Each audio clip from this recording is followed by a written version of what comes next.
Hello everyone. आज का मेरा टॉपिक है इम्प्लांटेशन। इस लेक्चर में हम दो चीज़ों को डिस्कस करेंगे, blastocyst formation and implantation process. इसके पहले का जो वीडियो लेक्चर था वो था फर्टिलाइजेशन, और वो एक बहुत ही इम्पॉर्टेंट चैप्टर था। अगर आपने वो नहीं देखा है तो पहले उस वीडियो लेक्चर को देख लें ताकि आपको इम्प्लांटेशन का प्रोसेस अच्छे से समझ आ जाए। सबसे पहले हम डिस्कस करते हैं ब्लास्टोसिस्ट फॉर्मेशन। जब जायगोट डिवाइड होता है तो एक स्टेज ऐसी आती है जहाँ पर सेल्स का अरेंजमेंट हो जाता है एक स्पेशल तरीके से। दो तरीके से सेल्स अरेंज हो जाती है। फर्स्ट सेल्स जो हैं वो आउटर पेरीफेरी पर अरेंज हो जाती है और नेक्स्ट वन अंदर की ओर इंटरनली अरेंज हो जाती है। जो ब्लास्टोमियर्स है, ब्लास्टोमियर्स क्या होते हैं? छोटे छोटे सेल्स होते हैं, इनको हम ब्लास्टोमियर्स बोलते हैं। जो ब्लास्टोमियर्स आउटर पेरीफेरी पर अरेंज हो जाते हैं उन्हें हम ट्रोफोब्लास्ट कहते हैं, या वो ट्रोफोब्लास्ट बनाती है, आउटर लेयर बनाती हैं। और जो ब्लास्टोमियर्स आपस में अंदर कंस्टिट्यूट हो जाती हैं, अंदर सेल्स लोकेलाइज हो जाती हैं, इन्हें हम इनर सेल मास बोलते हैं। इनर सेल मास एम्ब्रियो बनाने का काम करता है। ट्रोफोब्लास्ट के सेल्स एम्ब्रियो को न्यूट्रिशन देने के काम करते हैं। ट्रोफोब्लास्ट के सेल्स तो क्या करेंगे? एम्ब्रियो को न्यूट्रिशन देंगे और इनर सेल मास एम्ब्रियो को बनाएगा। नेक्स्ट वन हम बात कर रहे हैं, ट्रोफोब्लास्ट के जो सेल्स हैं वो बाद में चलकर क्या बना लेते हैं? एक्स्ट्रा एम्ब्रियोनिक मेम्ब्रेन बनाते हैं। अब एक्स्ट्रा एम्ब्रियोनिक मेम्ब्रेन का मतलब क्या है? ट्रोफोब्लास्ट के सेल्स जो हैं, ये जो आउटर पेरीफेरी पर अरेंज हैं, ये सेल्स क्या करते हैं कि कवरिंग कर रहे हैं सेल्स को।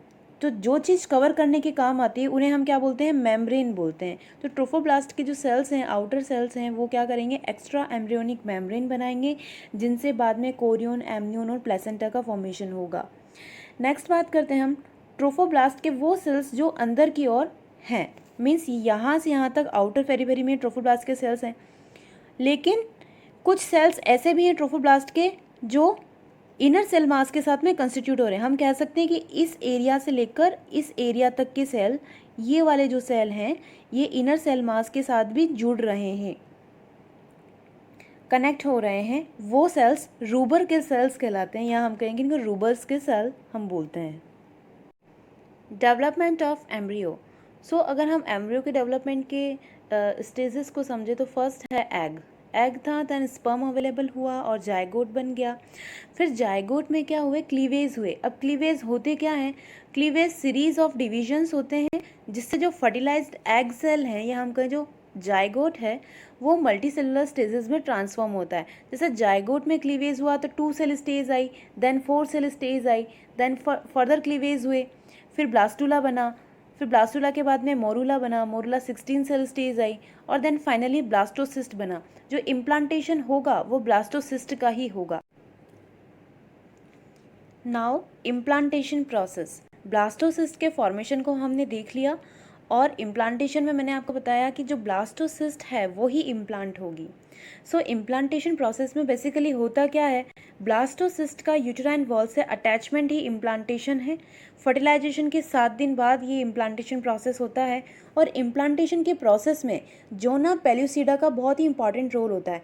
जोना पेल्यूसिडा क्या होती है? एग की आउटर लेयर थी, आउटर कवरिंग थी, जो एग को कवर करके रखती है। इम्प्लांटेशन प्रोसेस में जोना पेल्यूसिडा का बहुत ही इंपॉर्टेंट रोल होता है। क्यों? क्योंकि जोना पेल्यूसिडा एडहेसिव मटेरियल सिक्रीट करती है, जिससे वो इम्प्लांटेशन में हेल्प होती है। Stages of implantation. इम्प्लांटेशन के प्रोसेस के कुछ स्टेज हैं। फर्स्ट है हैचिंग। इस स्टेज में जोना पेल्यूसिडा से ब्लास्टोसिस्ट रिलीज हो जाती है। Second one is एडप्लांटेशन।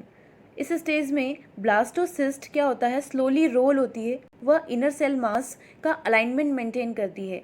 मींस हम ये कह सकते हैं कि इस तरीके से ब्लास्टोसिस्ट रोल होती है कि जो इनर सेल मास है वो यूटेराइन एपिथेलियम के क्लोज कॉन्टैक्ट में आ सके।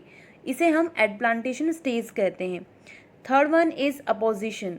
इस स्टेज में ब्लास्टोसिस्ट व एंडोमेट्रियम के बीच में वेरी फर्स्ट लूज कनेक्शन बनता है, जिसे हम अपोजिशन कहते हैं। Next one is adhesion.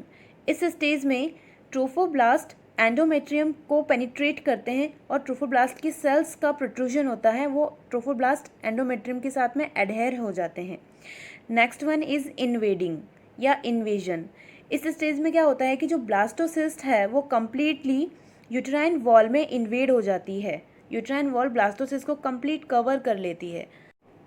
सो इस डायग्राम में आप इजीली समझ सकते हैं कि जो ब्लास्टोसिस्ट है, सो फिर फर्स्ट ये ब्लास्टोसिस्ट रोल हुई और इस तरीके से ये रोल होकर अरेंजमेंट इसका हुआ कि जो इनर सेल मास है, ये ब्लू कलर में जो दिख रहा है, ये इनर सेल मास यूट्राइन की एपिथेलियम के क्लोज कॉन्टैक्ट में आया। देन उसके बाद उनका वेरी फर्स्ट अटैचमेंट हुआ यहाँ पर, और देन एडहेशन हुआ, और देन कम्प्लीटली ब्लास्टोसिस्ट एंडोमेट्रियम के अंदर इन्वेजन हो गया।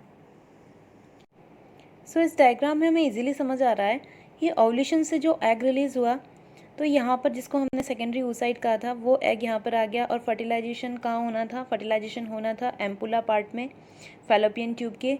सो यहाँ पर ये फर्टिलाइजेशन का प्रोसेस कंप्लीट हुआ। अगर इसे स्पर्म अवेलेबल हो गया तो sperm meet and enter egg के अंदर स्पर्म एंटर हो गया। देन उसके बाद में जाइगोट बना, जो कि फर्टिलाइज्ड एग जिसे हम कह रहे हैं। इसके आउटर लेयर जोना पेलुसिडा है। देन इसमें आगे मूवमेंट हुआ और 4 सेल स्टेज आई 2 दिन बाद। देन उसके बाद में मोर्यूला स्टेज आई 3 दिन बाद, जो कि 16 सेल स्टेज है। देन उसके बाद में अर्ली ब्लास्टोसिस्ट की स्टेज आई। ये वाली स्टेज अर्ली ब्लास्टोसिस्ट की स्टेज है, जिसके अंदर जोना पेलुसिडा डीजनरेट होना स्टार्ट हो गया और ब्लास्टोसिस्ट की कैविटी का फॉर्मेशन होने लग गया। देन उसके बाद में इम्प्लांटिंग ब्लास्टोसिस्ट स्टेज आई, जो कि फुली रेडी है इम्प्लांटेशन के लिए। Role of mediators in implantation means कुछ ऐसे मीडिएटर्स होते हैं जो इम्प्लांटेशन प्रोसेस के अंदर हेल्प करते हैं।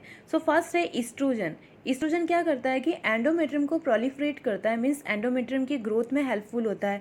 नेक्स्ट वन प्रोजेस्टेरॉन, ये एंडोमेट्रियम के फंक्शन को डिफ्रेंशिएट करता है। इसका मतलब ये हुआ कि ओव्यूलेशन के बाद पोटेंशियल प्रेगनेंसी के लिए एंडोमेट्रियम को प्रिपेयर करता है, एंडोमेट्रियम की लाइनिंग को थिक करता है ताकि फर्टिलाइज्ड एग को एंडोमेट्रियम एक्सेप्ट कर सके। प्रोजेस्टेरॉन को प्रेगनेंसी मेंटेनेंस हार्मोन भी कहा जाता है। नेक्स्ट वन है थर्ड, एल सेलेक्टिन सिग्नल देता है जिससे ब्लास्टोसिस्ट रोल होती है। अब एल सेलेक्टिन क्या है? L selectin cell adhesion molecules होते हैं जो ब्लास्टोसिस्ट के सरफेस पे प्रेजेंट होते हैं और ये ब्लास्टोसिस्ट को सिग्नल देते हैं जिससे ब्लास्टोसिस्ट रोल होती है। नेक्स्ट है मीडिएटर कीमोकाइंस एंड साइटोकाइंस। कीमोकाइन और साइटोकाइंस क्या करते हैं, जो ब्लास्टोसिस्ट है उसको ऑप्टिमल इम्प्लांटेशन साइट की तरफ अट्रैक्ट करते हैं। Next adhesion molecules integrins and cadherins firmly attach कर देते हैं ब्लास्टोसिस्ट को सक्सेसफुल इम्प्लांटेशन प्रोसेस के लिए। इम्प्लांटेशन वीडियो, इस वीडियो एनिमेशन को आप ध्यान से समझें और आपको बहुत अच्छे से, बहुत क्लियरली, इजीली समझ आ जाएगा। फर्टिलाइजेशन के बाद जाइगोट यूट्रस में नीचे की ओर मूव होता है और जाइगोट के अंदर रैपिड सक्सेसिव माइटोटिक डिवीज़न होते हैं जिन्हें हम क्लीवेज कहते हैं। क्लीवेज सीरीज ऑफ डिविजन्स होते हैं जिससे फर्टिलाइज्ड एग सेल या जाइगोट मल्टी सेल्यूलर स्टेज में ट्रांसफॉर्म होता है। क्लीवेज से बनी सेल्स को हम ब्लास्टोमियर्स कहते हैं और क्लीवेज जाइगोट को ब्लास्टोला में ट्रांसफॉर्म कर देता है। देन 16 सेल स्टेज मोर्यूला में ट्रांसफॉर्म कर देता है।